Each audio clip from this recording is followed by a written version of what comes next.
Year-old Patricia Kimball had to force herself to smile as she looked out at the laughing group of friends who filled her backyard.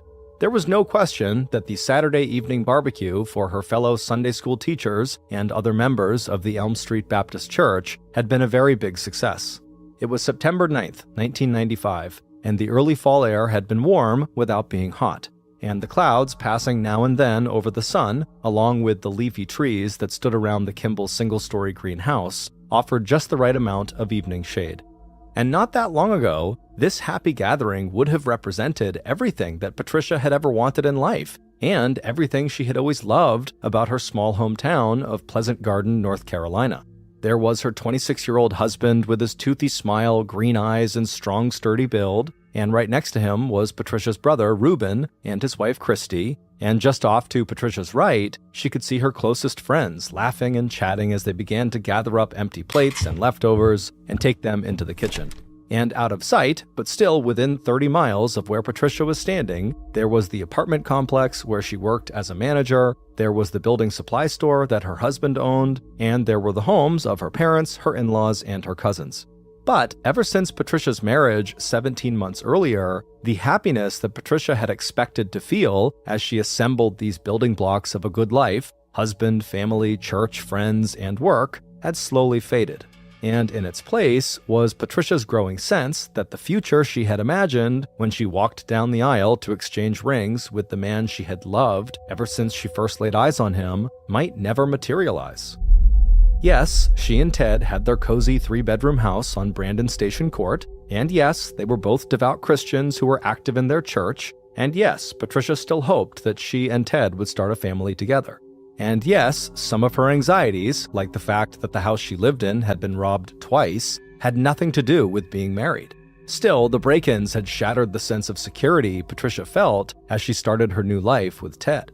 Even though no one had been hurt, and the burglar who robbed them the second time had eventually been caught by police, now, no matter how hard Patricia tried to control her fear, she still felt her chest tighten every time she approached the house and saw an unfamiliar car in the driveway or parked out on the road. And maybe it was that feeling of always looking over her shoulder that had made every other event that had nibbled away at Patricia's dream of a safe and happy married life seem worse than it really was. But overall, it just felt to Patricia that the love and romance that brought her and Ted together 3 years ago had been totally replaced by practical daily routines. Instead of spending the weekend together camping in the mountains, she and Ted sat at the kitchen table and paid the bills, or cleaned the house, or mowed the lawn. And Patricia wouldn't have minded the feeling of settling into that kind of routine if she felt like she and Ted were still enjoying their time together. But lately, Patricia had begun to worry that after less than 2 years of marriage, she and Ted were already starting to grow apart. Maybe Ted was even having second thoughts about having married her. After all, Patricia knew that when she had first met Ted almost 5 years ago, back in 1990 at the church youth group, they had been just friends and definitely nothing more. And Patricia also knew that between 1991 and 1992, Ted had had a serious crush on Patricia's second cousin, the beautiful Janet Blakely. But by 1992, when Janet was getting ready to go off to college, Ted had suddenly seemed to notice Patricia in a different way. And it wasn't long before the slim, smart, dark-eyed woman with the knockout smile went from friend to sweetheart and then to wife, leaving Janet Blakely crying in the back of the church when the pastor had announced to the congregation that Ted and Patricia were engaged. At first, when Patricia tried to talk to Ted about their marriage, he had looked at her in surprise, then pulled her close and told her everything was good and she should stop worrying. But when Patricia brought the subject up again, Ted seemed irritated and impatient. And then, just 1 week before today's barbecue, Ted had told Patricia that he had just applied to work a 3 to 11 p.m. shift at a local textile company that manufactured all different kinds of fiber-based materials. Ted's announcement had taken Patricia completely by surprise. There was no question that the two of them had very different attitudes toward money. Patricia had always been a saver, while Ted was more of a spender. In fact, by the time Patricia was 16, she'd set enough money aside to buy her first car, used, and by the time she was 23, she had enough in the bank for a down payment on a house. Ted, on the other hand, loved all the extras that money could buy. outfitting his late model Jeep Cherokee with all the options, and now he had his eye on a new motorcycle. For Ted, money and social status were very important. He and his younger brother, Ronnie Jr., had spent the early years of their childhood living in a small mobile home in a trailer park on the edge of Pleasant Garden. And Ted's father, an alcoholic, barely made enough money to keep the family afloat. All that had changed when Ron Sr. had given up drinking and taken his wife and 2 sons off to Liberty University in Virginia. After getting his degree in pastoral leadership, Ron Sr. had returned to North Carolina and settled his family in Julian, a few miles south of Pleasant Garden, where he was hired as the pastor of the Monnet Road Baptist Church. But even though the family's financial and social status had improved after Ted's father, Ron Sr., became a pastor, Ted still always was given a lot of responsibility. That included watching out for his younger brother, Ronnie Jr. He was very socially awkward and held back in school by a learning disability. Ronnie Jr. was just not nearly as quick and confident as his older brother was. Still, both boys had always worked hard. Ronnie mostly did odd jobs around the neighborhood until he joined the military and enlisted in the Marine Corps. Ted became such a good employee at the local home building store that when the business owner, Gary Lyle, retired, he sold Lyle's building supply at a very good price to Ted. But even though Patricia understood the reasons why her husband was ambitious and why he enjoyed owning luxuries his family had never been able to afford when he was young, there was just no way that Ted needed to get a second job, especially one that would leave Patricia, who was already spooked by the break-ins, alone at the house that late into the evening. As Patricia turned away from the backyard and stepped into the kitchen to help put away the leftover food, she tried not to think about another possible reason why her husband, the owner of his own successful business, might be looking for additional part-time production line work that paid under $6.50 an hour, so much less than he made at Lyle's Supply. The sound of clattering dishes suddenly brought Patricia's attention back to the present, and pulling on her apron, she gave herself a mental shake. What she really needed to do was stop all this worrying and trust in God's plan for her life. Besides, in another few weeks, she and Ted would be going on a marriage enrichment retreat, and Patricia was sure that once they had a chance to sit down and really talk to each other, they would both find new ways to connect with one another. And she could put all of her jitters and suspicions to rest. Still, Patricia felt a jolt when she finally heard the question that one of the women in the kitchen was repeating for the second time. It was one of Patricia's fellow Sunday school teachers, and she was asking Patricia if it was true that Ted was working at Precision Fabrics out in neighboring Greensboro. Summoning up one more smile, Patricia told her friend that yes, Ted would be starting there in 9 days, on Monday, September 18th. And then, bending over the dishwasher to hide her face, Patricia did her best to sound happy when she added, "And yeah, I think he's really looking forward to it." 1 month after the barbecue for members of the Elm Street Baptist Church, on Monday, October 9th, 1995, Patricia pulled into the parking lot at Cinnamon Ridge Apartments a few minutes before 8 a.m. Before heading into the office where she worked as the property manager, Patricia thought about the telephone call she had made 3 days earlier on Friday night. Patricia and Ted were both very close to Ted's former boss, Gary Lyle, who had basically passed Lyle's Supply Store on to Ted right after Ted and Patricia got married. But when Gary wasn't there, it was Gary's wife, Rose, that Patricia had talked to on the phone. Patricia had thought for a long time before making that phone call, but considering all that had happened in the last several weeks, Patricia had known that she had to confide in someone, even if what Patricia had to say sounded completely unbelievable. Now, sitting in her car and looking out at the clear sky of what was sure to be a beautiful fall day in North Carolina, Patricia put her hands together at her chest, lowered her head, and said a short prayer, hoping that the prediction she had made to Rose 3 days earlier would never come true. By 3:30 p.m., Patricia was ready to leave the office for the day and head home to 2401 Brandon Station Court and cut the grass. Patricia was glad that the day had been quiet and trouble-free at Cinnamon Ridge. 3 months earlier, in July, Patricia had had to evict one of the tenants at the apartment complex. The confrontation had been ugly, and the tenant had made threats against Patricia's life. As Patricia stood up at her desk and pulled on her light jacket, she said goodbye to her coworkers, and a few minutes later she'd hopped into her car and was making the 13-mile drive south to Pleasant Garden. All in all, it had been a good day. Patricia had used her lunch break to run an errand in Greensboro and to make a surprise stop at Lyle's Supply with a bag of hamburgers and french fries that she'd picked up at a local fast food restaurant for Ted's lunch. The two of them had avoided talking about money or about the fact that Ted wouldn't be home that evening until after his shift at Precision Fabrics, which ended at 11 p.m., Instead, they talked about what Ted's younger brother, Ronnie Jr., had planned for his short leave home from the Marine base where he was stationed at Camp Lejeune, 3 hours to the southeast in Jacksonville, North Carolina. Like most people who knew the Kimball brothers, Patricia had always been struck by the obvious favoritism that their parents had always shown for Ted. That had always made her feel a little protective of her awkward but straight-arrow brother-in-law, and glad he had met and married his fresh-faced and cheerful wife, Kimberly. Patricia had also reminded Ted that after she mowed the grass that afternoon, she'd be going to a Bible study group that was meeting at 7 p.m. at the church. But at about 4 o'clock, as soon as Patricia caught sight of her house on Brandon Station Court, she knew right away that she'd be changing her afternoon plans. And when she pulled into the driveway of the one-story green home with the American flag next to the door, she smiled, pulling her car over to the far left so she could squeeze in next to the vehicle already parked in her driveway. It didn't matter that Patricia was now parked halfway on top of the grass she intended to cut, because as she turned off the engine and hopped out of the car and headed to the front door, she knew she was not going to be mowing the lawn, at least not yet, because Patricia Kimball had company. A little over 4.5 hours later, the first Pleasant Garden fire engine, lights flashing and volunteer firefighters in full protective gear clinging to the outside grips, came screeching around the bend of Brandon Station Court.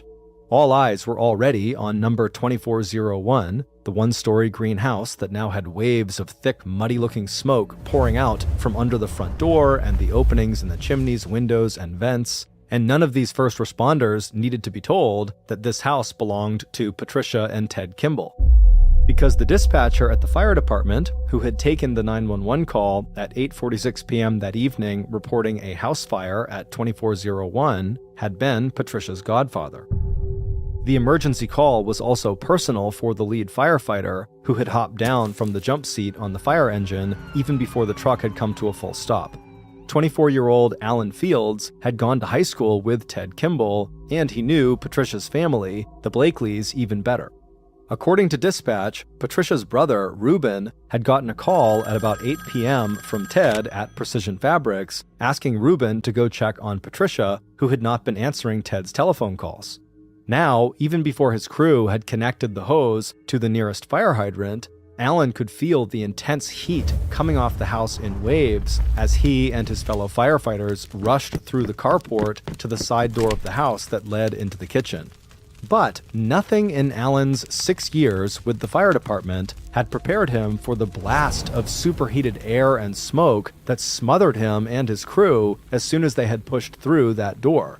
And less than a minute later, unable to see and unable to breathe, Alan frantically motioned his crew backward. As they stumbled back out of the house and pulled off their masks to drink in huge gulps of fresh air, somewhere above and around them, the firefighters could hear the crackle and snap of nearby leaves and tree branches sucking in the heat from the house below. And out in the street, under the flashing lights of the fire engines and the sheriff department cars, firefighters could make out the growing crowd of neighbors and family and friends of the Kimballs and the Blakeleys. Even as Alan called for high-powered fans to clear the smoke from the interior of the house, every firefighter there was already thinking about the sight of Patricia Kimball's car parked over the edge of the driveway, wondering if she was inside, still alive, waiting for them. Just then, Alan heard a shout from the front corner of the house. Using a long metal rod, one of the firefighters had smashed through one of the bedroom windows, hoping they might be able to pull out Patricia or anyone else in the house who might be crouching just on the other side of the wall. But even as the firefighter reached his arm through the window, there was a sudden burst of flames as the oxygen pouring in from outside reignited the hot embers inside. As another team passed a hose through the broken window to douse the fire that had just erupted, Allen and his crew pushed back into the kitchen, following the stream of air from the fans that was slowly knocking aside the walls of smoke.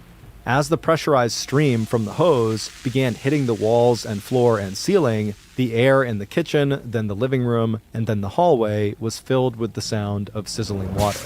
Working in the lead, Allen could just barely make out in the darkness the long strips of paint that had blistered and peeled off the walls, and the burned and smoking insulation and crumbling sheetrock scattered around their heavy boots, when suddenly, the floor just seemed to disappear right from under Allen's feet. One second he was standing, and the next, he felt himself falling and rolling into a small space under the hallway, a 4-foot deep hole that had burned through the floorboards. But before Allen could even process what had just happened, he was suddenly aware of something firm but yielding underneath him. As Allen put out one gloved hand to steady himself, he suddenly knew with terrible certainty that they had just found 28-year-old Patricia Kimball.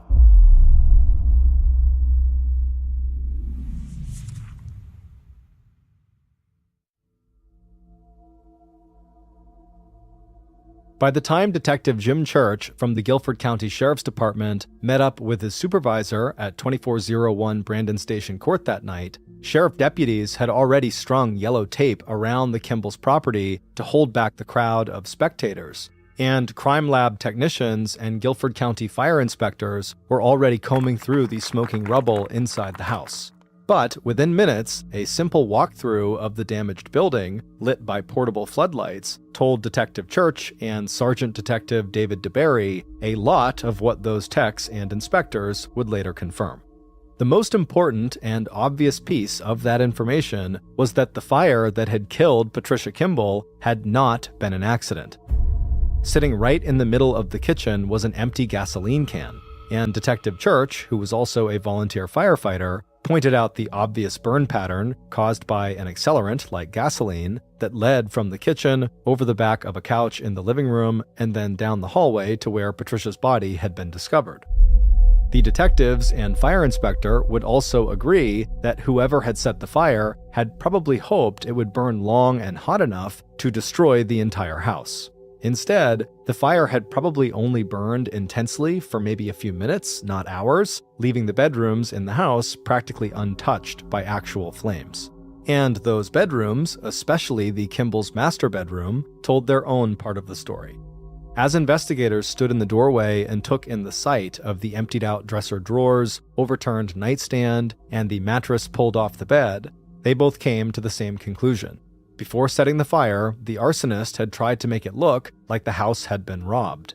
Except the arsonist had not done a very convincing job, leaving behind items like an expensive camera that were of obvious value. There had also been no sign of forced entry into the house. The pry marks that deputies had discovered on the side door into the house were marks that had been left from the robbery that had taken place earlier in that same year. While investigators would go on to spend hours tracking down the robbery gone wrong angle, their initial take on this crime was that the robbery had been staged to cover up the death of Patricia Kimball, and not that Patricia had been killed when she walked into her house and surprised a burglar. There was also the fact that Patricia's car was parked half on the driveway and half on the grass that suggested to detectives that when Patricia had arrived home, there had to have been another vehicle already parked in the driveway. Otherwise, Patricia, who intended to cut the grass, would not have parked on top of the grass. And whoever had been driving that vehicle had to have been someone Patricia knew or recognized. After experiencing 2 traumatic break-ins, police believed there was just no way that Patricia would ever have unlocked her door and entered the house with someone she didn't know. But even before detectives stepped into the room inside of Patricia's house, where her body was now laying on a white sheet, detectives knew that they were not going to have much in the way of physical and forensic evidence to help them in this investigation. Between the fire, smoke damage, and the water from the fire hoses that now sloshed around their feet, they knew that the crime scene techs were just not going to find anything in the way of fingerprints or DNA. Still, the first horrible sight of Patricia's body was enough to make every law enforcement officer in that house 100% committed to finding whoever had set this fire. Surrounded by the ruins of her own wedding pictures and cross-stitched framed Bible verses, nothing recognizable remained of the beautiful, vibrant young woman with the chocolate brown eyes and infectious smile. Patricia lay face down with her arms, bent at the elbow, raised above her head. All but one tuft of clothing had been burned from her body, and only charred stumps remained where her left foot and entire right leg should have been. Around her, patches and smears of bright red blood were the only signs that this had once been a living, breathing human being. And then, scanning the length of the ravaged body, both detectives saw it at the same time. Directly behind Patricia's left ear, there was a small, dark bullet hole. And suddenly, everything about this case changed. Patricia had to have been shot from behind in the head, and by the time the arsonist had staged the robbery and then set the fire, Patricia was already dead. Within 4 days of Patricia's murder, police had already ruled out the most obvious suspects. At the top of that list was Patricia's husband, Ted, not because of any obvious evidence, but because most violent homicides are committed by people close to the victim. But not only was Ted in a state of shock that there was anyone in Pleasant Garden who would want to hurt Patricia, he also had a cast iron alibi for the time of the murder, which the medical examiner had determined must have occurred just after 4 p.m. on the afternoon of October 9th, not long after Patricia had arrived home from work, intending to mow the grass. Answering every question put to him by police, Ted explained that from the time he left his house on that Monday morning at 7:45 a.m. until the time he called Patricia's brother Reuben at 8 p.m. to ask Reuben to go check on Patricia, Ted was either at work at Lyle's Supply or at Precision Fabrics. And in between those two jobs, he had met up with his mother, Edna Kimball, for dinner at Mrs. Winter's Chicken and Biscuits, a local restaurant not far from Precision Fabrics. Ted's account of Patricia stopping by in the afternoon to meet him for lunch, along with a call he made to her office at Cinnamon Ridge later in the afternoon, just before she left work, also lined up with what police had learned about Patricia's last day from her coworkers. Police also quickly ruled out 2 other suspects. The man who had broken into the Kimball house early in 1995 could not have murdered Patricia because he was still in jail at the time. Still, Detective Church conducted an interview with the suspect and went over the facts of the earlier break-in. Investigators also tracked down the tenant that Patricia had recently evicted from Cinnamon Ridge Apartments, but she too had an alibi for the time of the murder. But even as detectives seemed to be hitting one dead end after another, they were also turning up more and more information about growing strains between Patricia and Ted in the weeks leading up to Patricia's murder. Patricia had confided to friends that she and Ted argued about Ted spending too much money. Ted had also tried to take out $100,000 of life insurance on his wife, and Patricia had absolutely refused to sign off on the policy.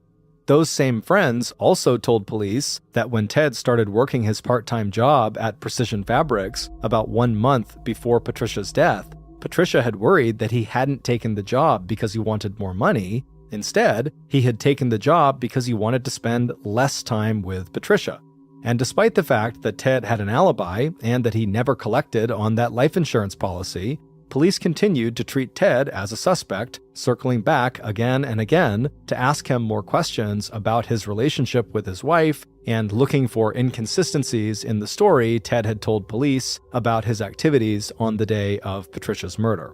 It wasn't until Ted hired a lawyer and later posted a $10,000 reward for information leading to the arrest and conviction of Patricia's murderer that investigators were forced to leave Ted Kimball alone and admit that the homicide investigation into Patricia's death had started going cold. But for Detective Jim Church, this was a case he just could not let go of. And over the next 14 months, the 49-year-old investigator kept track of any new developments in the lives of Patricia Kimball's family and friends. He also reached out beyond Patricia's immediate circle to interview Ted's brother Ronnie out at Camp Lejeune and any of the women that Ted had dated before he married Patricia, including Patricia's cousin Janet Blakely. But it wouldn't be until late January 1997, more than 1 year after Patricia Kimball's murder, that Detective Church finally got the tip that would break his first homicide investigation wide open. And when that tip came in, Detective Church literally could not believe the identity of the caller, the tipster, at the other end of the telephone line. It was the son of Reverend Jerry Falwell, the founder of Liberty University in Virginia and one of America's best-known Baptist pastors, televangelists, and conservative activists. And according to Jerry Falwell's son and attorney, one of the students enrolled at Liberty University's training program for pastors had just given the Reverend Jerry Falwell Sr. the name of someone who might be involved in the death of Patricia Kimball. And a little over 2 months later, Detective Church and Detective DeBerry, along with investigators from the North Carolina Special Bureau of Investigation, were ready to make their first arrests on charges of first-degree murder. Based on the investigation into the tip from Reverend Falwell, here is a reconstruction of what police believe really happened to Patricia Kimball 16 months earlier, on the afternoon of October 9th, 1995. Patricia's killer was patient. Waiting at the Kimball's house, the killer was grateful that 2401 was the only house that had been built yet on Brandon Station Court. It was still possible, but really not very likely, that a neighbor might notice the vehicle in the driveway. Besides, it was not really in the killer's nature to worry about those types of details. Instead, the killer had let themselves inside the house and prepared for the moment when Patricia came home. The killer was methodical. Once they had taken up their position inside the bathroom, just off the hallway that led from the living room down to the 3 bedrooms, the killer racked the slide of the Glock 45 pistol one more time, checked that the bathroom door was not closed all the way, then carefully made another mental review of the plan. It wasn't that the killer disliked Patricia. It wasn't even that the killer stood to benefit from Patricia's death. There were just some responsibilities in life that could not be argued or bargained away. And killing Patricia was one of those obligations. And this would be a fast and merciful death. The killer thought about that and decided that Patricia probably would not even feel any pain, just surprise. Meanwhile, a few miles away, Patricia had stopped her car at an intersection and waved a quick hello to another driver. As Patricia let up on the brake and moved forward again, she thought how completely ordinary her life must seem from the outside. And after spending her lunch with Ted at Lyle's Supply earlier that day, and picking up the phone this afternoon and hearing his familiar voice, Patricia wondered if maybe there was hope for their marriage after all. She had seen how bitter and destructive divorce had been for her own parents, and if she could avoid going down that road herself, she would. And with that thought in mind, Patricia took a deep breath and forced herself to concentrate on the here and now. It was a beautiful, warm afternoon, and it would feel good to get outside and cut the grass, and maybe do some other yard work before getting changed and cleaned up for her evening Bible study group. But when Patricia rounded the curve of Brandon Station Court and saw the vehicle that was sitting in her driveway, her spirits suddenly lifted. This was unexpected, but unlike a lot of the things that had been happening lately in Patricia's life, a visit with this person was unexpected in a good way. Smiling, Patricia pulled her car into the driveway and parked half on the asphalt and half on the grass. A moment later, and Patricia was walking through the open doors of the 2-car garage. Calling out a cheerful hello, she reached the side entrance into the kitchen, pushed it open, and stepped inside.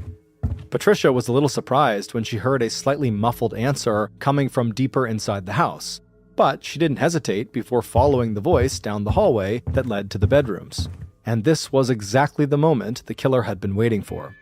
As soon as Patricia passed the closed bathroom on her left, she never even noticed when the door opened behind her. Silent as a ghost, the killer stepped forward, pressed the barrel of the gun against the back of Patricia's skull just behind her left ear, and pulled the trigger.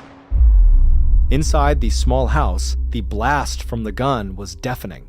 But even as Patricia's body fell forward onto the hallway floor, arms raised over her head, the killer was already on the move. Picking up the can of gas they had hidden in the bathroom, the killer started in the kitchen and poured a stream of gasoline that led through the living room, over the living room sofa, and down the hallway to Patricia's dead body. Standing over Patricia, the killer poured until Patricia's body was soaked and dripping. Satisfied, the killer headed for the master bedroom. Once there, the killer pulled out the dresser drawers, tossed out the clothes, knocked over the nightstand, and pulled the mattress off the bed. Pausing long enough to catch their breath, the killer went back down the hallway, picked up the empty can of gasoline, and then walked quickly into the kitchen, putting the can down on the floor where police would find it almost 5 hours later. Taking a few steps backward, the killer took the packet of matches out of their pocket. There was a scraping sound as the head of the match dragged along the strike plate, and then a hiss as the match caught fire. Flicking the lighted match towards the puddle of gasoline, the killer only stayed long enough to make sure the flames caught as the fire began its journey from the kitchen, through the living room, over the sofa, and finally, going up in a roar as it reached the body laid out in the 12-foot-long hallway. A minute later, and the killer was gone. Late in January of 1997, 16 months after Patricia's murder, Ronnie Jr. and his wife Kimberly were out in Lynchburg, Virginia, visiting one of Ronnie's old friends. Mitch Whidden was a former Marine who was now enrolled in the Pastoral Leadership Program at Liberty University, the same program and the same university where Ronnie Jr.'s own father had studied back when Ronnie was just a boy. It was also the same program and university where Ronnie had decided that he would like to go once his military service was over. Mitch knew that Ronnie had been very affected by the tragic and unsolved murder of his sister-in-law, Patricia, and Mitch hoped that his friend's decision to go into the ministry would help Ronnie find comfort and direction in his life. But when the two friends sat down together in the evening to pray, Mitch was totally shocked at the change that suddenly came over Ronnie when Mitch began to read out loud from the Bible. Jumping to his feet, Ronnie paced back and forth across the room before slamming his hands against his head, and then he turned to face Mitch and he said, "I did it. I killed her. I killed Patricia."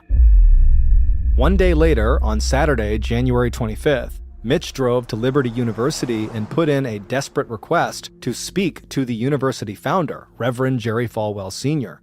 Mitch needed Reverend Falwell's advice. Mitch had heard a murder confession from a friend, but the friend had refused to turn himself into the police. Within minutes, the Reverend's son, an attorney, was calling Detective Church at the Guilford County Sheriff's Department, advising the detective to go speak with a seminary student at Liberty University named Mitch Whidden. Detective Church did not waste any time. 9 days later, Mitch Whidden was talking directly to Detectives Church and DeBerry, along with an agent from the North Carolina Special Bureau of Investigation. And according to Mitch Whidden, Ronnie Kimball had not acted alone.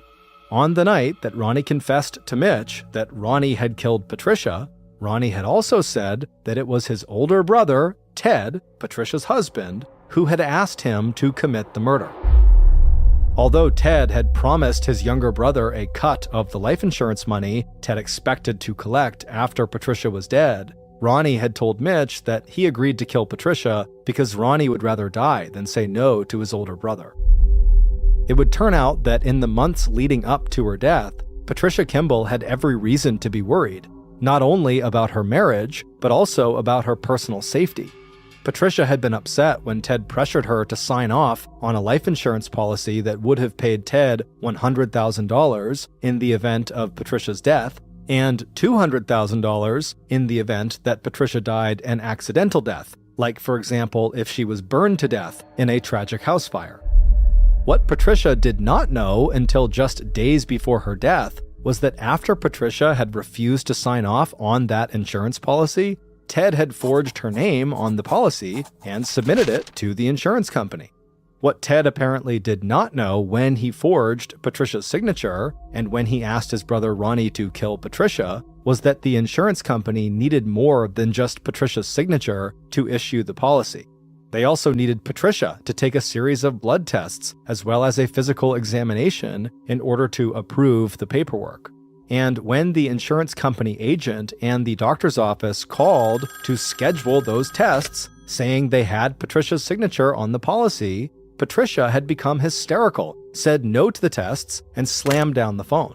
It was on Friday, October 6th, 1995, 3 days before her murder, and right after Patricia had found out about the forgery, that she called Gary and Rose Lyle and told Rose that if anything ever happened to her, Patricia, police should investigate her husband, Ted. What Patricia had never suspected was that Ted, who had always seemed to wield a lot of power and influence over his younger brother Ronnie, would somehow persuade or pressure Ronnie to actually harm or kill Patricia. And apparently, Patricia was murdered before the insurance company had time to contact Ted and tell him that the company could not issue the insurance policy he had requested for his wife Patricia, and upon her death, Ted would not be collecting on the forged policy. Right from the start of the investigation, Detectives Church and DeBerry suspected that Ted had to be involved, and they had even begun to suspect that Ronnie Jr. may have conspired with Ted to kill Patricia. But without a confession, and without any hard physical evidence that linked either brother to the crime, the investigation had ground to a halt. However, in the months before Ronnie's confession to his friend Mitch Whidden, Detective Church continued to collect information that suggested to police that Ted's motive for getting married in the first place was money. Gary Lyle, Ted's employer at Lyle's Building Supply, had made it clear that he was more likely to sell his business to Ted if Ted were married and settled down. And Patricia's cousin, Janet Blakely, was one of at least 2 women who had all turned down Ted's marriage proposals. Janet's tears when she learned about Patricia's engagement to Ted had less to do with envy and more to do with concern for Patricia, who was wearing the engagement ring that Ted had offered to Janet just 1 month earlier. Police even speculated that Ted's decision to get part-time work at Precision Fabrics was just to make sure that he would have an alibi when he arranged for Patricia's murder. It would also turn out that Ted had a history of running insurance scams. He overreported the number of items that had been stolen from the Kimball house in those 2 earlier robberies, and he also inflated the claims related to the fire damage on the house.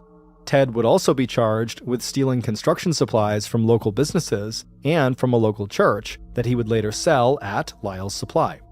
On March 31st, 1997, more than 17 months after the brutal murder of Patricia Kimball, police arrested Ted and Ronnie Kimball on charges of first-degree murder, arson, and conspiracy to commit murder.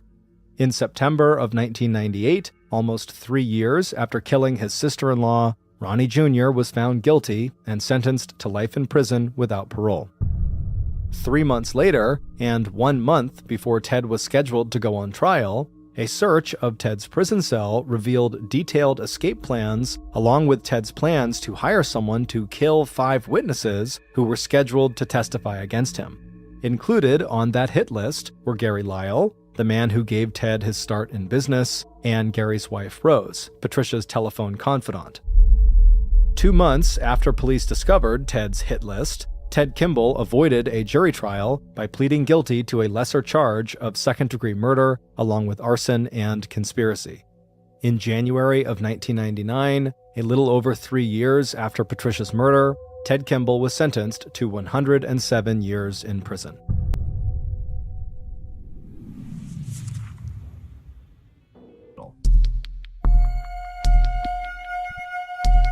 In the early 1950s, Harold Alexander, who was a young stonemason living in Hamburg, Germany, came in contact with an old man named George Reel.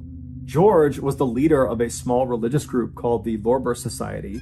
This group, which never had a large membership at any point in their short history, was rooted in the Christian faith, but their views were far more extreme than the average Christian congregation. For example, many Christians believe in the concept of self-denial, which in layman's terms means to deny oneself some personal human pleasures, like certain sexual practices or the overindulgence of food or drinking, and all of this is done to gain favor with God. But George and the other members of the Lorber Society took this concept of self-denial to the extreme. They practiced it so aggressively and so literally that nobody in the society could really have a life of their own. All they could do to adhere to their society's very strict rules was to worship God 24/7.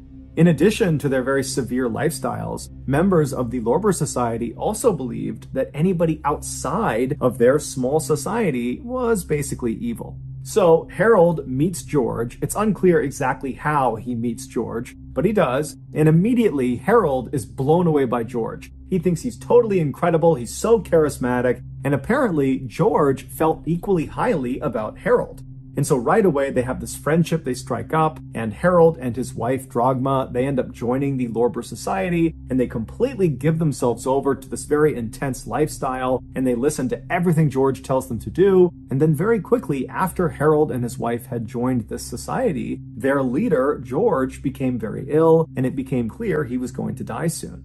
When George was on his deathbed, Harold went to visit him, and after speaking with him privately in this room, Harold emerges and he tells his wife that George has told him that he is going to be the next leader of the Lorber Society once George passes away. And so his wife accepts this, as does the rest of the society members, and then after George actually does die, everyone in the society just turns towards Harold and begins listening to him and following him.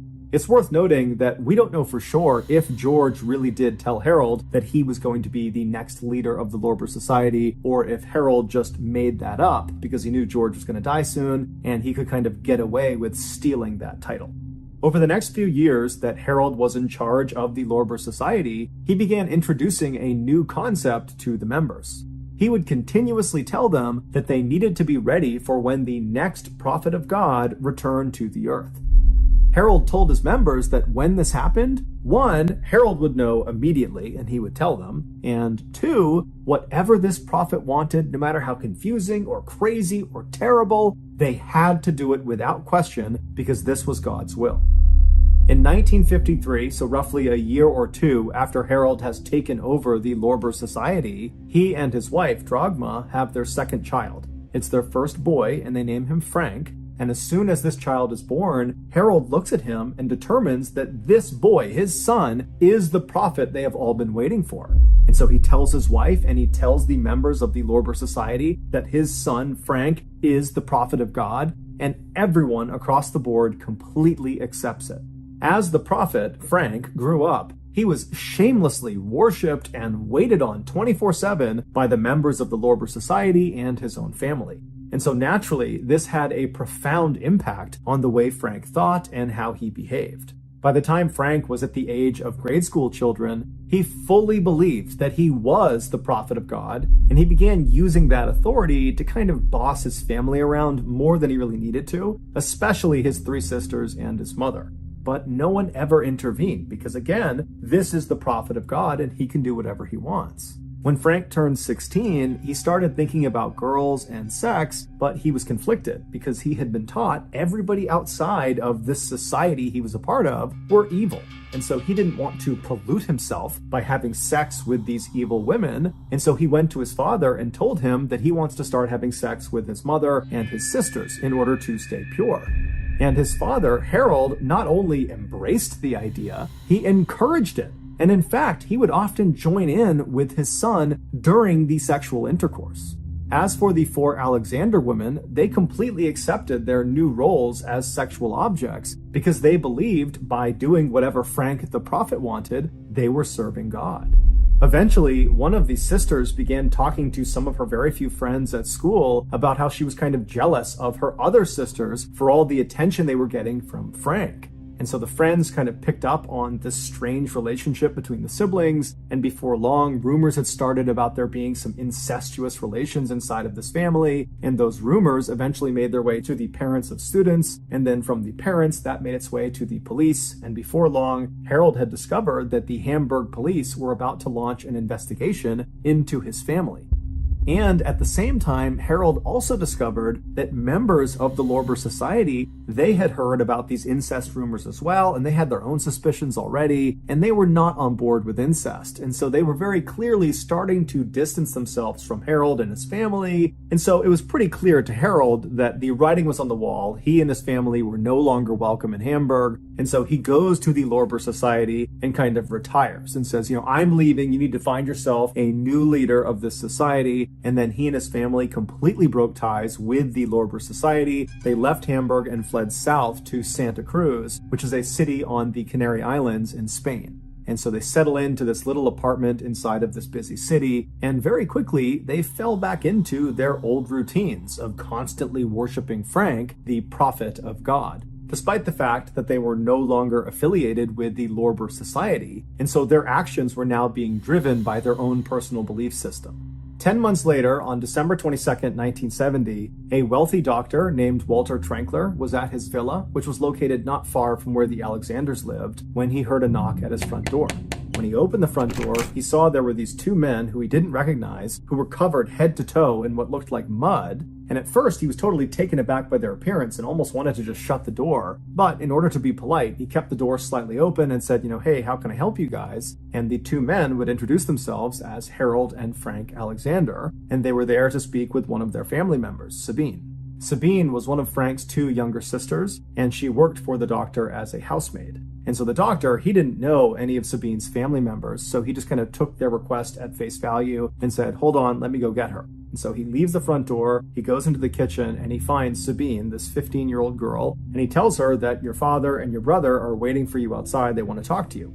And so Sabine, without saying a word, puts her knife and the food down. She walks out of the kitchen with the doctor, and as they're walking towards the front door, the doctor stops about 10 or 15 feet away from the front door to kind of allow Sabine to walk up and have a semi-private conversation with her relatives, although they're still inside of his house, so he didn't want to go too far. And so the doctor is standing maybe 15 feet away, wondering if he should just turn around or maybe just go into the other room to let them speak, when he overhears the father, Harold, say something truly horrific to his daughter. It was so shocking that the doctor stopped what he was doing, turned, and looked directly at Sabine to see how she was going to react to what she just heard. But to the doctor's absolute shock, Sabine didn't break down and start crying or start screaming out in pain or anguish. Instead, she reached out and grabbed her father's muddy hand and pressed it to her cheek and said, "I'm sure you did what was necessary." And then the two embraced.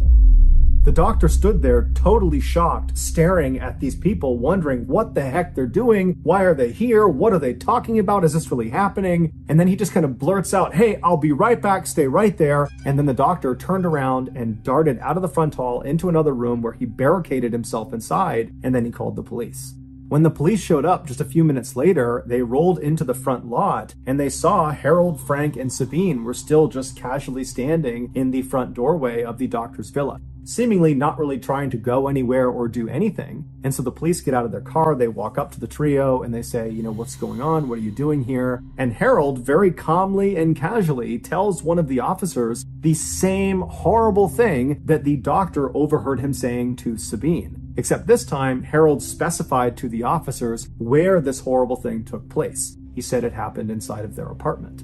The police were shocked at Harold's candidness and the fact that his two kids were standing right next to him and they're hearing what their father is saying. They too are just totally detached and very calm, as if nothing their father is saying is having any effect on them. It's just totally business as usual. And so the police asked Harold to repeat the story a few times to make sure they were hearing him correctly, and then they just arrested Harold and his two kids. After the three Alexanders were brought to the police station, 3 other police officers were sent over to the Alexanders' apartment in Santa Cruz to see if what Harold had said was actually true. And when these officers opened the front door to that apartment, they immediately could tell it was all true. The following is the story of what happened inside of that apartment based on the testimony given by Frank and Harold. On December 21st, 1970, so that's one day before Frank and Harold arrived on the doorstep of the doctor's villa, the father and son were home in their apartment with the mother, Dragma, as well as 2 of the 3 sisters. It was 18-year-old Marina and 15-year-old Petra. The other sister, Sabine, she was over at the doctor's villa. She was staying with him for a couple of days while she worked there.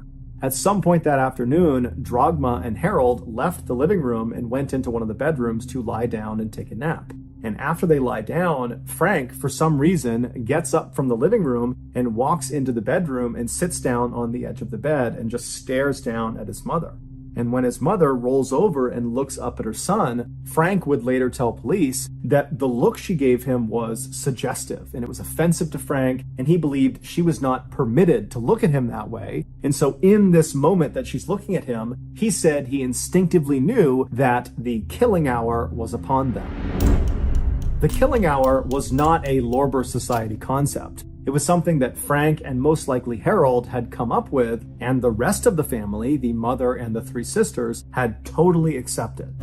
According to Frank and Harold, women were impure, and the only way to purify them, i.e. send them to heaven and not hell, was to murder them.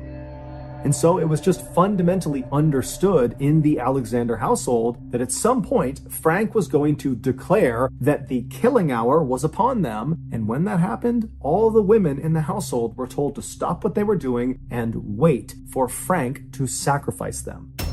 Meaning, wait for Frank to ritualistically kill them.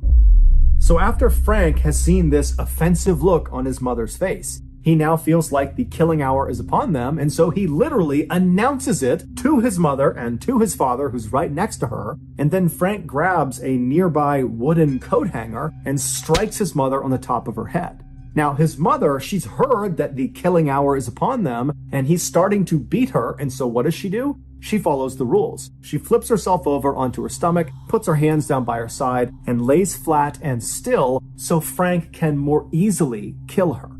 And so Frank begins wailing on the back of his mother's head with this wooden coat hanger, while his father, Harold, excitedly leaps out of the bed, doesn't try to stop what's going on. He runs into the living room and he begins very enthusiastically playing the organ. An organ is like a piano that's played a lot of times inside of Christian churches.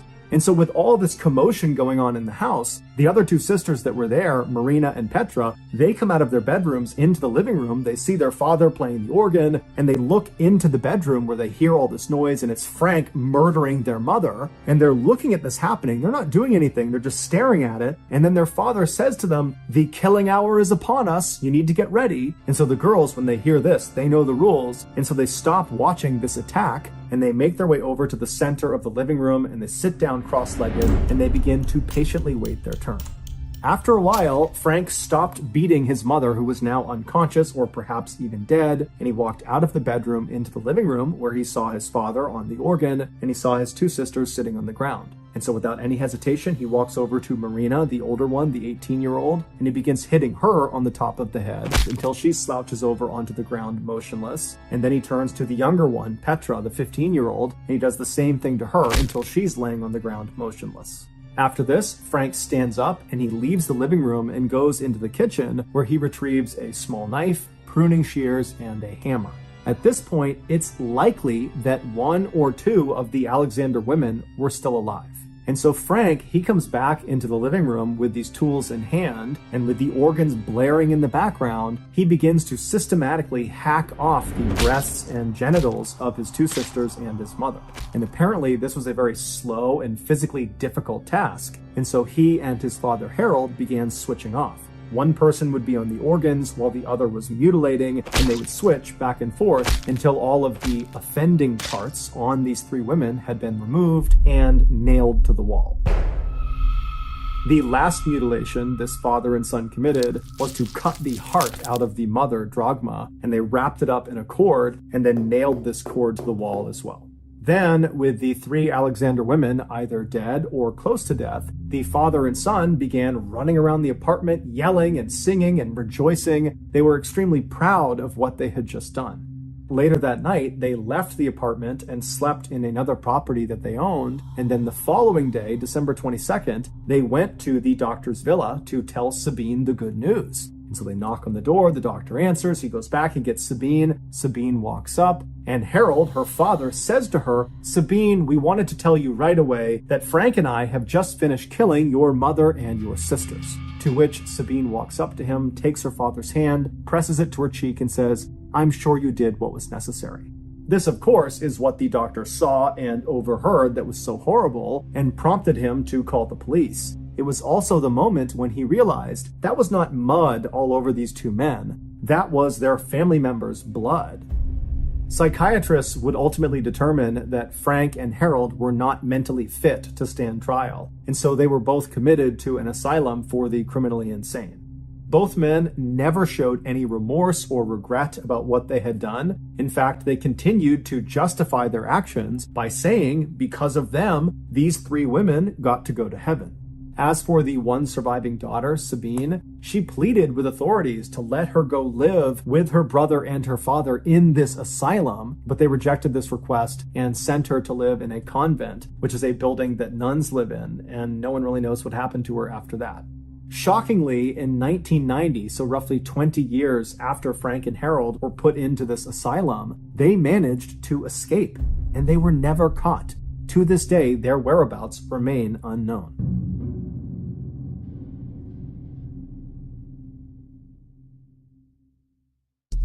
The next and final story of today's episode is called Someone in This Family Has a Secret.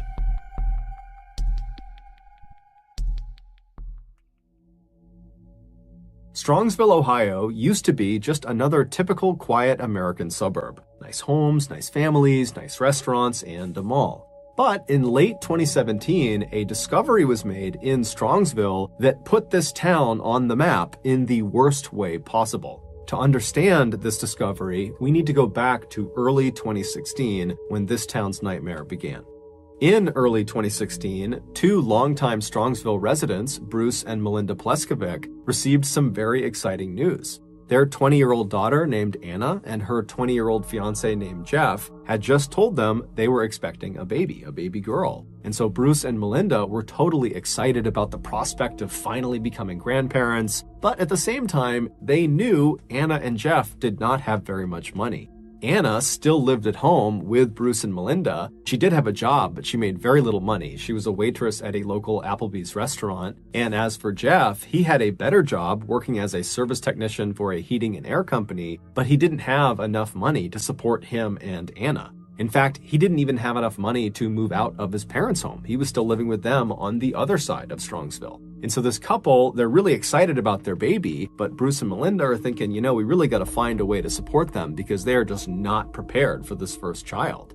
And so Bruce and Melinda, they talked it over and they decided the best way to support this young couple was to tell their daughter if she wanted to, she could invite Jeff to come stay at their house. That way, the two of them could be together, and once they had their daughter, Bruce and Melinda could be the great-grandparents and help take care of the baby. And in general, this would allow the couple to just continue to save money and move out when they were ready. And so when they told Anna they were willing to do this, Anna was so happy, she was so grateful. She called Jeff, and Jeff was equally happy and grateful and said, yes, I would love to move in with you guys. So it took several months, but finally in June of 2016, which was the same month that Jeff and Anna welcomed their daughter to the world, Jeff would leave his parents' home and move into Bruce and Melinda's home. And almost immediately after he moved in, he and the rest of Anna's family began experiencing some very strange and disturbing things around their property.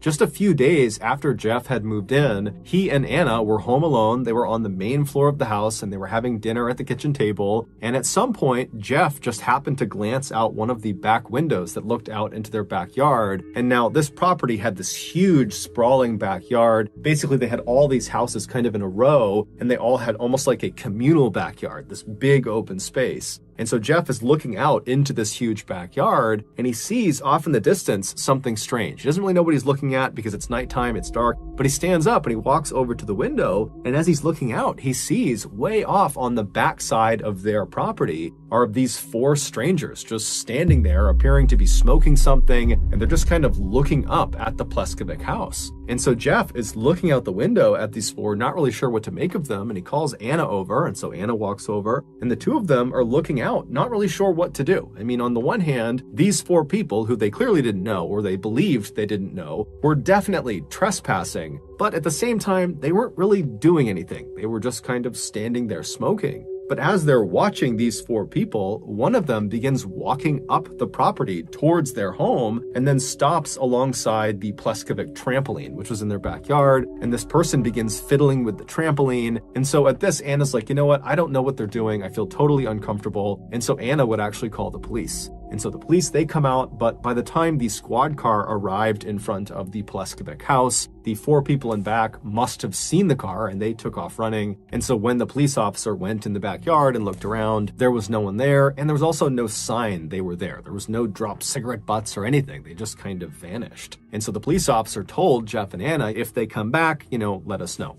And so the officer left. And then a little while later, when Bruce and Melinda came home, Jeff and Anna would tell them about what happened, and they would agree that that was totally strange, that in all the decades they had lived in Strongsville, they had never had anybody stroll onto their property and just loiter in the middle of the night. And so for the next couple of days, the family was definitely on edge, but after a little while, this whole incident was largely forgotten about. Fast forward about 5 months to November 2016, and Anna was home alone with her young daughter, and she's playing with her daughter on the first floor of the house towards the front of the house. And as she's playing with her daughter, she suddenly hears what sounds like someone trying to open the back sliding glass door on the back of the house. And so instinctively, Anna thinks, okay, Jeff must be out there, or my parents must be out there, and they don't have a key or something. And so she scoops up her daughter, and she begins walking towards the back of the house to open this door for them. And when she walks into one of the back rooms, before she reaches the back door, she happens to look out one of the windows that looked out into the backyard. And standing right up against the glass is this unknown male figure with his face pressed up against the glass.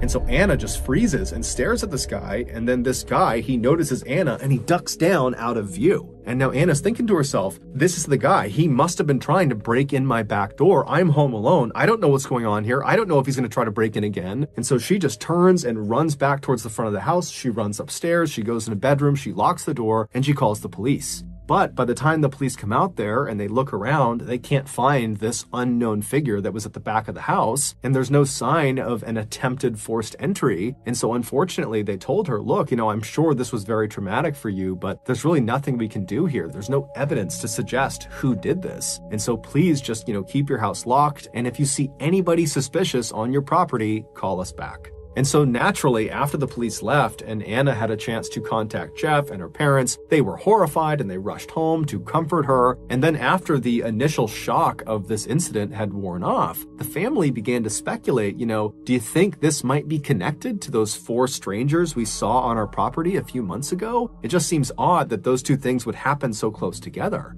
And then the family began to think, okay, well then who is this person? Who are these people? What do they want? Why are they targeting us? What's going on? Because as it was, the Pleskovic family, they didn't have any enemies, at least none that they knew of. If anything, the people of Strongsville adored this family, especially Melinda, the mother. For the past 20 plus years, she had been a middle school teacher in town and her students adored her. She was also a big-time soccer coach in the community because she had played in college and she was still very passionate about it. So she was this amazing coach. And in the eyes of many parents in the Strongsville community, Melinda was a bit of an inspiration because she was not only the mother to Anna, she was also the mother of an 18-year-old boy named Kyle who had Down syndrome and was nonverbal. And Melinda just had this unbelievable way with him where she was so good to him. She incorporated him in everything. She got him so involved. She gave him the best life he could possibly have. And so anytime you saw Kyle with his mother, Kyle would be all smiles. Even though Kyle couldn't speak, it was so obvious his mother made him incredibly happy. But regardless of the reason for these strangers to be lurking around their property, the Pleskovic family was now totally on edge and found themselves constantly looking out the windows, especially at night, in fear these strangers were going to come back and might try to break in again. And unfortunately, these strangers would come back. In January of 2017, so 2 months after Anna saw that unknown figure at the window and heard the back door sliding around, Bruce's car was broken into. It was sitting in the driveway of their property. Someone got inside of it and stole his laptop. And so Bruce, he calls the police and he says, I've got to believe this has to do with the people that are harassing my family. And the police believed him and they began looking around and asking around, but they could never track down the laptop or the thief. And so once again, the family was kind of left on their own. And the police said, look, if you see anything else, let us know, but there's not much we can do here. A few months later, in July of that year, Anna, Jeff, and their daughter were all home together one night when Anna happened to look out one of the back windows on their first floor, and out on the very back of the property were 3 strangers just standing in that same spot where they saw those 4 strangers smoking the year before. And these 3 strangers are just standing there looking up at the house. And so horrified, Anna calls out to Jeff and says, look, there are 3 people in the back of our property. And so Anna, she pulls out her phone and she's calling the police. And as she's calling the police, Jeff, who's totally upset that there are these people harassing him and his family and making them feel unsafe, he just grabs a flashlight and storms out the back door to go confront these people. But as soon as Jeff went out the back door, before he could even shine the light on them, the three people had turned and ran and vanished. And so finally, when the police did show up, they were aware of all the calls they had gotten from this family. And so they went out there and they did a serious search for these three strangers, but like always, nothing was found. And so the family once again was told, if you see anything else, let us know. The following month, which was August, Anna was home with her daughter, along with her mother, who was upstairs. And as Anna is in the front of the house in the playroom with her daughter, she hears the sound of somebody trying to open that back sliding door. And now immediately her radar is up because she knows what happened the last time she heard the sound. There was that person in the window. But she's thinking, okay, I can't just immediately call the police. I need to at least look and see if there's someone that I know at the back door. And so she scoops her daughter up, she stands up, and she walks around to the edge of the room she's in, and she kind of peeks her head down this hallway that will give her a clear view of this backsliding glass door. And once she finally has a full view of whoever is there, she screams because there are two large adults, as she would say, standing at the back door trying to force open this door. And so when she screams, these two strangers, they hear it, they turn around and they run. And Melinda, she was upstairs, she hears her daughter screaming, she comes flying downstairs, she's trying to figure out what's going on. Anna is hysterical, the baby's crying. And so Melinda actually calls the police about what her daughter has just seen. The police come out, they search the property, they can't find anyone. And so again, the police leave and they tell the family, look, I'm sorry this is happening to you, but we can't do anything. So please just let us know if anything else happens and we'll be out here as soon as we can. We're bound to catch these people, but right now we just don't have much to operate on. The following month, which was September, one of Melinda's car keys would go missing. And whoever had these keys, whoever had stolen these keys, would use it to randomly start Melinda's car in the middle of the night. And they also used it to set off her car alarm at odd hours of the night. And then also during this time frame that her keys were missing, they also discovered that there were nails jammed into the tires of Bruce's car. And so, of course, the family calls the police and tells them about what's going on, but the police can't do anything. And so very frustrated, Melinda actually takes to Facebook and posts that someone's stolen her keys and please just give them back. And just overall, she's pleading with whoever is harassing her family to just leave them alone. But unfortunately, this post would not do anything. The harassment would continue.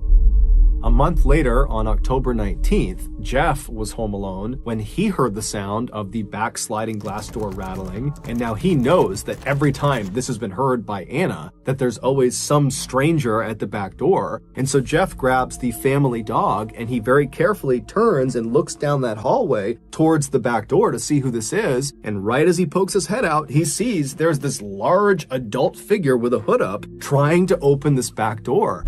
And so the dog sees this person and starts barking and running towards the door. Jeff runs after the dog, and this big person outside who's trying to break in, he sees the dog, he sees Jeff running, and he turns and he runs away. And so Jeff and the dog, they stay inside the house and they watch this guy just take off across the property and disappear into the trees. And Jeff would call the police, but like always, the police came out and there just was nothing they could do.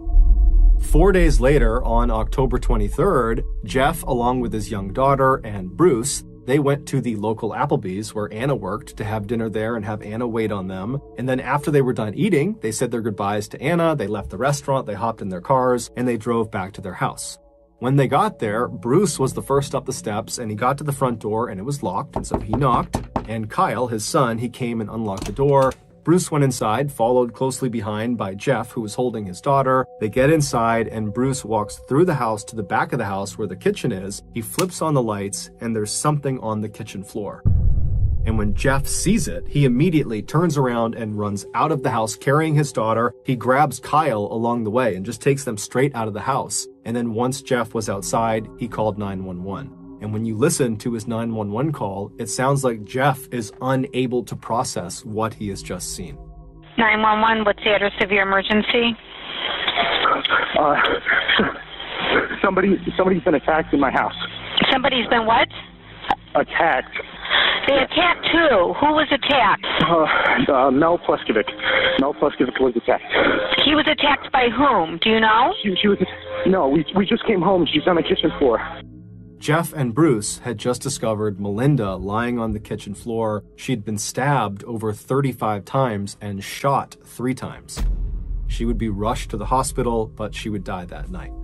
Although the family was in shock and couldn't even begin to process what had just happened, they were all acutely aware that whoever had done this to Melinda had to be connected to all of these strange and suspicious people that had been lurking around their property for the better part of 2 years. In fact, literally after Jeff had called 911, Bruce was inside in the kitchen kneeling next to his dying wife, and he called 911 and he would tell the dispatcher that the Strongsville Police Department really dropped the ball. 911, what city is the emergency in? Please come to 1 Blazing Star. I think my wife's dead. We've had people breaking into our fucking house, Sir. and now someone killed her. Sir, tell me the city you need to talk to. Strongsville, Ohio. Okay, you need to be transferred. Don't hang up. 911, what's the city of your emergency? Strongsville, Ohio. We have people on the way already. What's the address? 4 Blazing Star. I think someone killed my wife. Do you think someone killed your wife? Yeah, it looks like she has stab wounds on her back. We've had people trying to break into our house all year. Stealing. Sir, I need to ask you questions, okay? Are you there right now? I just got in the door with my new son-in-law. My son Kyle was here with her. Sir, what I want you to do is walk out. The Strongsville Police Department would come out in force for this case, and they would solve it in just 4 days. And when they went public with who killed Melinda, no one could believe it. Back on October 23rd, so this was the night Melinda was discovered, Jeff, along with his young daughter and Melinda and her son Kyle, they were all together in the house, and at some point, Jeff had put his daughter down in her playpen and then went into the kitchen where Melinda was, and he walked up to her, pulled out a knife, and stabbed her over 35 times. And then when Melinda fell to the ground, Jeff drew a gun and shot her 3 additional times to make sure she was dead. Now, while he was doing this, his daughter is literally just a few feet away, and Kyle, presumably, is also right nearby, but he has no way of understanding what's happening to his mother. And so with these 2 totally innocent lives just right nearby, Jeff would clean off his weapons and he'd take off his bloody clothes and he would hide them inside of his car, and then he would just scoop up his daughter and he would leave the house, leaving Kyle alone in the house with his dying mother in the kitchen, just leaves him there, shuts the door, locks it, and then Jeff and his daughter would drive to Applebee's to have dinner with Melinda's husband and her daughter. And then after several hours, when they got back to the property, Jeff knew what was waiting for them inside, and he still allowed Bruce to go inside first and discover his dying wife on the kitchen floor. Very little is known about why Jeff did this, because Jeff has actually never come out and given his motive for the crime. The running theory is that Jeff actually was not going to be able to pay for the wedding, which was coming up in a couple of days, and the wedding venue had actually contacted Melinda and said, hey, we're canceling the wedding because your future son-in-law can't pay for it. And so Melinda apparently confronted Jeff about his financial troubles, and the theory is he snapped and killed her. However, that can't possibly be the entire story for why he did this, because it would turn out Jeff was found to be responsible for literally every single suspicious event that had taken place around the Pleskovic property leading up to the attack. Meaning every time they had seen strangers lurking around their property or people trying to break into their house, that had been because of Jeff. Either it was literally Jeff outside being one of these suspicious people, or he had asked friends or hired someone or groups of people to pretend to be suspicious people on the property, or Jeff had been the only person to see these suspicious people, and then miraculously when other people attempted to look outside, they were gone. And so obviously Jeff was lying. And so I actually had the opportunity to speak with one of Jeff's childhood friends who was actually living roughly in the Strongsville area when this horrible murder took place. And what this person told me is that what is kind of generally accepted as why Jeff did this, according to the people in Strongsville, is that Jeff apparently loathed Melinda.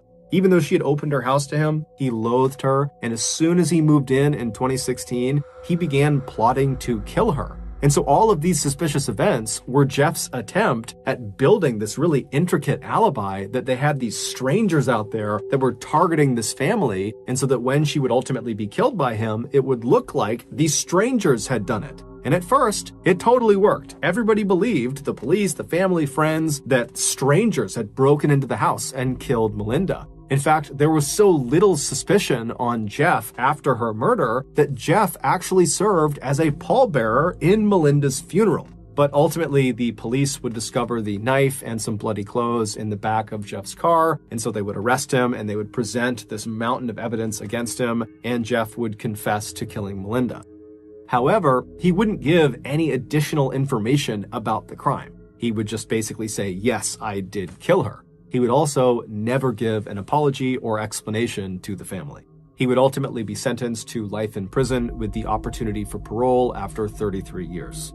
During Jeff's trial, there was this totally heartbreaking moment when Bruce, Melinda's husband, spoke. And he would say their son, Kyle, does not understand that his mother is gone. And so now, every time they go out to eat, which is something Kyle really likes to do and he used to love doing with his mother, he'll just sit and stare out the window, eagerly expecting his mother to show up any minute. But of course, she never does.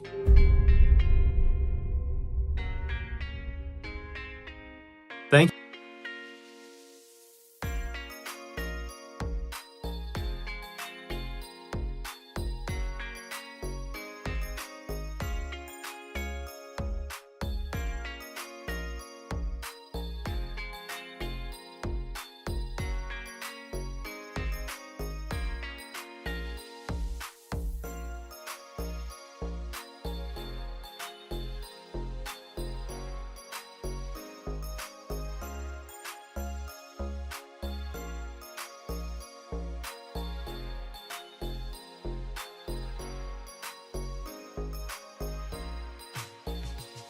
Thank you for listening to the MrBallen podcast. If you got something out of this episode and you haven't done this already, please offer to curl the 5-star review button's hair for their wedding, but then repeatedly touch the top of their ear with the curling iron.